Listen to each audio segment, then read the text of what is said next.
Got a bit of an interesting presentation here. I know we are all familiar with the story of when Jesus is approached by the Sadducees and he's asked about this woman that has or has had seven husbands. Who will they be? There is a connection after she's dead or in the resurrection. There's a connection to this story that goes all the way back to Hellenistic Jewish literature, and I'm consistently saying that there is a deep connection to Hellenistic Jewish literature within the gospel narratives, as if or as though, even though they are playing off of the themes from Hellenistic Judaism and continuing them in a new form, surrounded by a new figure, a Hellenistic figure, now portrayed or written of or scripted to be portrayed as a real man. So if we're not familiar with this, just going to briefly go through Mark 13, 20 to 23. This is just a snippet here. There were seven brethren, and the first took a wife, dying left no seed. The second took her, died, neither left he any seed. The third likewise. And seven had her, left no seed. Last of all, the woman died in the resurrection. Whose wife will she be? Whose wife shall she be of them? For the seven all had her. Now, this is coming from the Book of Tobit. In the Book of Tobit, there is a woman named Sarah, the daughter of Raguel. She had been married to seven husbands, whom this demon Asmodeus, the evil spirit, killed. In the day that she was about to marry them, this demon killed them. So now her maid, she goes to the maids and they tell her, don't you know that you've strangled your husbands thus far? You've had seven husbands, neither were you married after any of them. Wherefore do you now beat us for them? If they are dead, go your ways after them. Let us never see of you either son or daughter. Now when she heard these things, she was very sorrowful, so that she thought to have strangled herself. She said, I'm the only daughter of my father, and if I do this, it'll be a reproach unto him, and I shall bring his old age with sorrow unto the grave. She prayed, Blessed art thou, O Lord my God, you are holy and glorious in name, blessed and favorable forever. Let your work praise you forever. Now, O Lord, I set my eyes and my face toward you. I say, take me out of the earth, that I may hear no more the reproach. This story of seven women, of a woman having seven husbands, and last of all, she dying after them. This isn't original or unique to the text. Whether we know this, whether we don't know this, it's very fascinating because the story of Tobit is coming many, many years before the Jesus character is even scripted. And so, what we have in the Gospels, we have a placing into them of Hellenistic Jewish literature framed around the character to give him a certain type of air and authority. Because, again, the individuals that are reading these things, for whom these things are, they will understand. These authors are not writing for our 2025 generation. There is a cutoff point in them.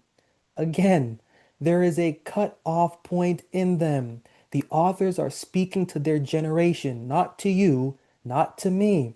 The individual as its main character framed in the Gospels is a generational character, geared for a generation of that time. Not now, not any time after. The things herein are for that generation, and they know it. We don't. But when we look back at these certain elements, we see Hellenistic Judaism as the branch from which this narrative takes. The Paul character takes Hellenistic Judaism's philosophy and gets his Christ out of it. Well, here, that's a philosophical aspect. From a literary or narrative aspect, the gospel authors are not so much engaged with philosophy in their narratives as they are storybook continuance of epic. And they're trying to continue the storybook of what was framed in the Hellenistic Jewish literature time period. Did this scene actually happen to a Jesus character? No. The reality isn't the point. The point is the continuance of epic, not epic from Genesis to Malachi, epic from Hellenistic Judaism's literature. And so in this presentation, we're going to just look at the literary and the thematic themes and connections between Tobit and the Gospels. And I've just highlighted Mark 12, 18 to 23, just because It's just more simple to have this one text as they all reiterate this point in some way. The question posed within the Gospels is by the Sadducees. It definitely is a literary construct. Never happened. No one named Jesus was ever asked about seven women. And if there was someone named Jesus, as the name Jesus was very popular at that time in the first century AD, and then before then, many Jesuses were asked this question if we're going to be historically specific. So there is a cultural and there is a religious theme that is connected between the Tobit writing and the gospel writing, but there is also a cultural, religious, and sentimental effect. Because the sentiment between these things is a shared understanding between audience and reader. The things that are in Hellenistic Judaism's literature are popular up until that time. Popular, studied throughout, known. Authors of the Gospels understand this. And to give further credibility to their main character, well, they're going to insert a lot from Hellenistic Judaism, and they do, within their narratives.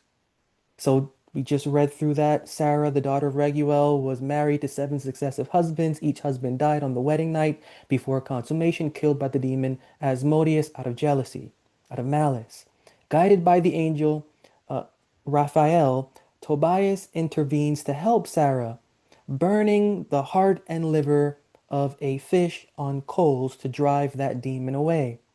Now, the ritual that was performed allowed a successful marriage with Sarah to take place, ending the stain of that sort of supernatural taint on her life. Now, this is in texts and Bibles and such, but it was primarily understood in the Hellenistic Jewish time period to be central doctrine to expose, because this is Greek, right? What is Hellenistic, what is Hellenism is Greek. So, in a Greek philosophical sense, they are now trying to expose, quote unquote, God to an age that find that type of explanation relevant. And so, more than, the ritual part or the service part or the communal part, we're getting into the philosophy of what sort of matters, and we're seeing things entered into this literature that were not in the original Genesis to Malachi, such as the activation of the evil spirits and demons and such, and doing things on life and on marriage and on relationships. This is where so many of our ideas in 2025 come from Hellenistic literature. So that's the introduction to that story of Tobit. You go into Mark now, which I have here highlighted, or I should say into the Gospels. The Sadducees don't believe in resurrection. They don't have this belief. And this belief shapes their theological perspective on how quote unquote God is defined. And so this challenge to the Jesus character is absolutely relevant because he's walking around. I'm not talking about Luke. I'm not talking about John. I'm not talking about Matthew. I'm talking about in Mark. In Mark, the Jesus character is walking around saying, have faith in God.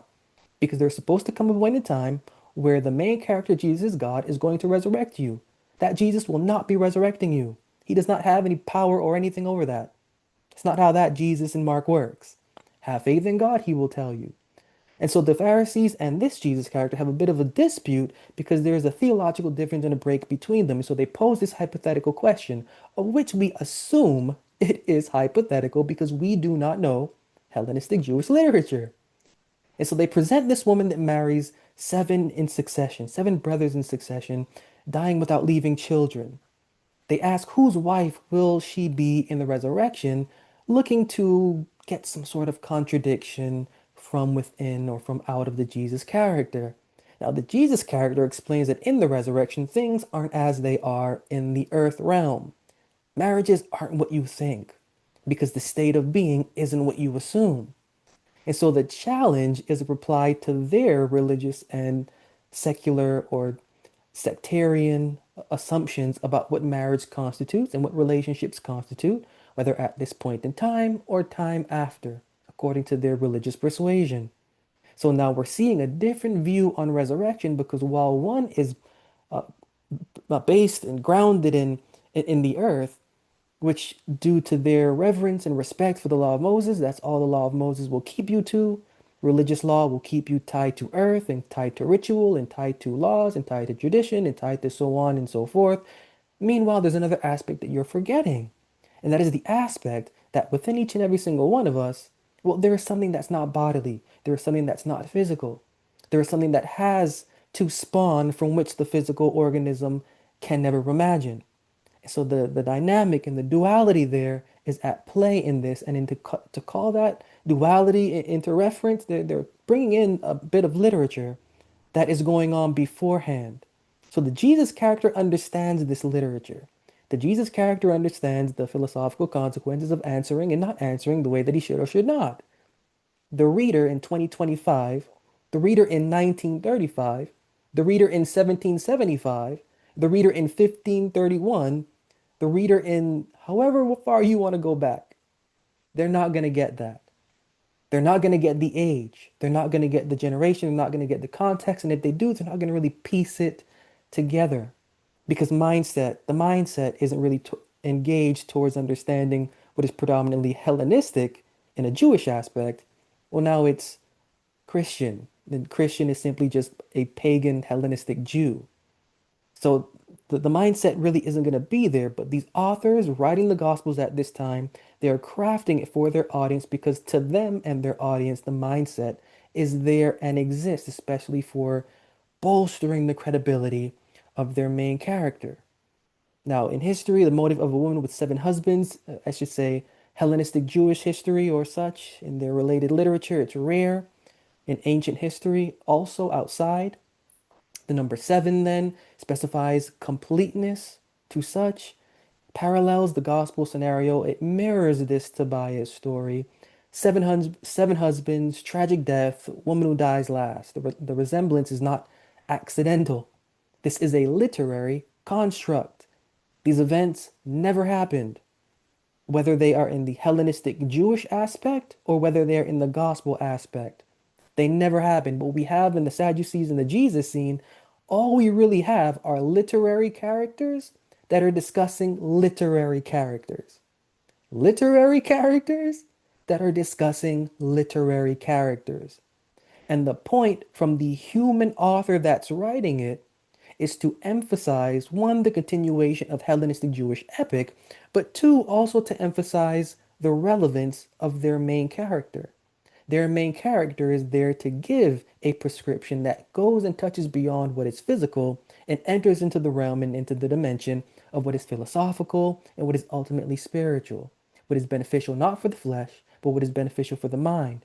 What is beneficial not towards the mind that is within the flesh, but beneficial towards the mind that is within the character of the person. So, just to emphasize those two is what this author is doing now. There's a rhetorical device here. If we're going to look at this from a perspective of which this actually took place, there is a rhetorical strategy into bringing up this prior literature scheme. We, as we're reading this, we're not going to realize or understand that the thing that is posed to the Jesus character is literature. We're going to think that it's an authentic story or a story that just has come out of nowhere, whether it is authentic or not. We will not know that the authors here are scripting this category of folk called Sadducees as going back in time and revising and reviewing a scene from within their own literature to the Jesus character to have him critique it and to slip up in some sort of contradiction to find him not going along the ways of the then liturgical crowd.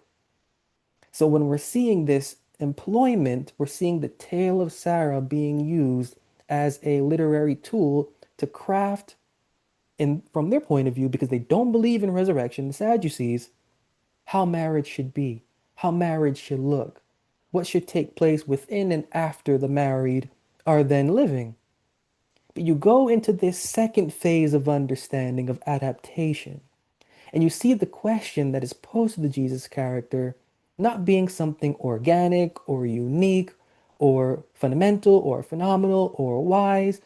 They are recapping on something that has already been recapped, and the author is scripting that scene to give a sort of authority to their main character, to resolve an essential problem that they can't solve, but that the Jesus character can. The theological contrast is then necessary because while the Tobit experience shows power over quote unquote demons and such, well, you've got the Jesus character now showing that there is a power that is greater than that, and a power that extends into an expanse beyond what is flesh based. And so the resolution of what the Jesus character is saying to their challenge is that what his words are pointing to are words that are beyond anything fathomable for those that would be bound by ritual, for those that would be bound by what is flesh based, not flesh based in a secular sense, flesh based in a religious, spiritual sense, in a philosophical sense, in a theological sense, affirming the point of their main character. As although your marriage may be had with much pressures and flaws, and there are things that you can't see going on in your marriage, doing things to cause your divorce or to cause your sorrow or to cause your partner to behave the way that they are behaving or to cause you to behave the way that you're behaving. On the other side of that, there is a living God that can and will overdo all of those worries. Because what is actually going on in that sense, in the overall scope, it's really irrelevant to what should go on after you assume a different position in a different form, in a different setting that actually fits who you are within. This code of a human frame, it can go through what it will go through. It will go through what it will go through. Things will be whatever they will be. But the end of the race is the leaving of this frame behind, body and realm, into a realm that is more cared for, specifically for what you are to become afterwards. And so the thematic parallel there is necessary because you, one, have to continue the lineage of Hellenistic Judaism, which is what the Gospels are. The Gospels are a continuation of Hellenistic Jewish literature. But you have to also continue this theme with the new Hellenistic Jewish character. And the new Hellenistic Jewish character is one that is attached to a message of resurrection, is attached to the message of the Son of Man. And he is not the Son of Man. He is not the Christ. Mark. He is an advocate for the Son of Man, of which Hellenistic Jewish literature understands is their Messiah. So when things kick off in the time that they're supposed to kick off for you when you leave this realm, you need to have faith in God, says the Jesus character of Mark, because it is only by this figure that you're going to be able to understand at this point in time what's going on physically is irrelevant to what's supposed to happen thereafter. And then to show the power of the living God, the God of the Jesus character, to have sway of what is demonic in parallel to what is not. And so, how this link connects to the early Christian thought, it was known and it connects to and we see this character, this repeated character as Modius in the Testament of Solomon. In the Testament of Solomon, there's also a connection to the gospel Jesus. The gospel Jesus and the Solomon from the Testament of Solomon, Solomon has this magic ring where he can cast away demons and such, and he can command demons to do this and do that. He commanded demons to build his temple. He commanded demons to build his temple. So just as Jesus can command demons to go into pigs and such and such and such, so Solomon also can command demons to build his temple and do such and such and such and such. Again, it's a continuation of Hellenistic literature where the Jesus character is supposed to be a fulfillment of what's going on in that literature for these particular authors. That doesn't mean everyone from the Hellenistic Jewish period. Philo, for example, does not mention any sort of Jesus character. Aristobulus, all these folks stuck to their lineage. But there was another set of lineage that wanted more. It was Hellenistic. Hellenistic can't get away from just being monotheistic. There needs to be a dying and rising deity. And there needs to be a dying and rising deity's mother. And there needs to be a dying and rising deity's father. All of these things, pagan Hellenistic Jewish literature, or Christian theology now, as it's termed, picked up and continued. And we see these elements that are to be fulfilled within the Jesus character from Hellenistic Jewish literature. And so we have a base now, so that by the time we get into the Gospels, we should already understand who they're talking about. They're not talking about Matthew, Mark, Luke, John, and the Acts. the Paul literature, from anything or anyone from Genesis to Malachi, despite those authors doing their best to insert them, because Hellenistic Jewish authors did the same thing. So when we're seeing now in the Gospels, we're now seeing a character that is framed and picked up from Hellenistic Jewish literature and that is used to be proved through Genesis to Malachi. But the connections are so not there. There's really no connection between Genesis to Malachi to the Jesus character, but there is an infinite amount of connections to the Jesus character from within what Hellenistic Jewish literature gives to us. So these reinterpreted ideas or thoughts that the gospel has from Hellenistic Judaism or Jewish thought, they show through in the gospel literature. The teaching shifts from a perspective from physical relationships, dealing with this subject of Mark and Tobit of the woman with seven husbands and such, from physical relationships to spiritual existence. That's the shift. That's why it's necessary, transforming the nature of resurrection, not as the Sadducees think, because although they may think of some sort of physical bodily resurrection, they have it wrong according to the Jesus character. It's not about bodily resurrection. That's not what the aim is. The aim isn't something bodily. It's bodily in nature, yes, but it's transformative also from what we could ever think or imagine is bodily. So now this idea of the transcendence of what marriage is and what physicality is and of what resurrection is of what the Jesus character is presenting. It's ending a cycle of thought and beginning a new one. Ending a cycle of Hellenistic Jewish thought and beginning a new cycle of Hellenistic Jewish thought. Contrasting with the epic or the story that is in Tobit concerning Sarah of divine intervention, because the idea of what is intervention and divine intervention, it now changes once you go into the Gospels.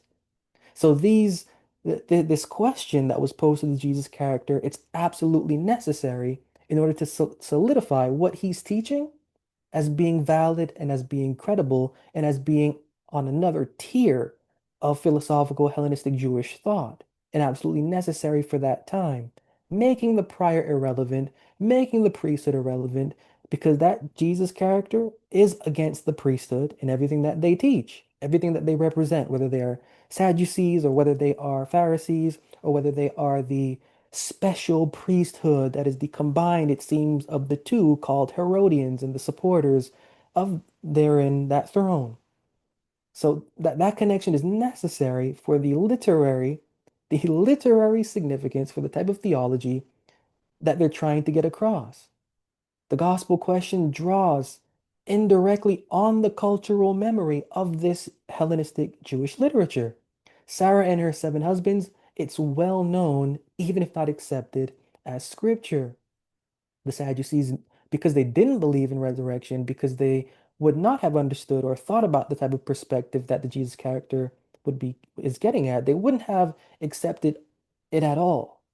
Yet then the narrative is there and is spoken to the Jesus character by them or through them. So this scenario, it's really necessary to emphasize the kind of teaching, the kind of individual, the kind of character, the kind of message, the kind of insight that the Jesus character from within Mark is, has, and is giving. So we can see the construct. The construct is very evident. There's no mistaking. Tobit was written generations before. So when we're seeing these scenes, right, these scenes of interactions between the Jesus character and the priesthood, we're thinking that they are unique and original. They're not. This is literature based on literature. These are literary characters that are based on literary characters. These are literary characters that are discussing literary characters. It is a literary world. And there is a lot therein, this is just an example of how Hellenistic Judaism, as I'm always saying, is a tool to boost and to bolster the Jesus character, because he is a continuation of that genre, yet again, pagan form. Pagan Hellenistic Judaism is Christian theology. So when we're seeing these things, when we're reading these things, we have to be very attentive and understand that the audience that is reading this, that's for them. Everything there, that's for them. The generation there that is speaking, everything there is generation based. Nothing escapes the generation according to these authors, and they make that very, very plain in their writing, including the literary constructs that they use.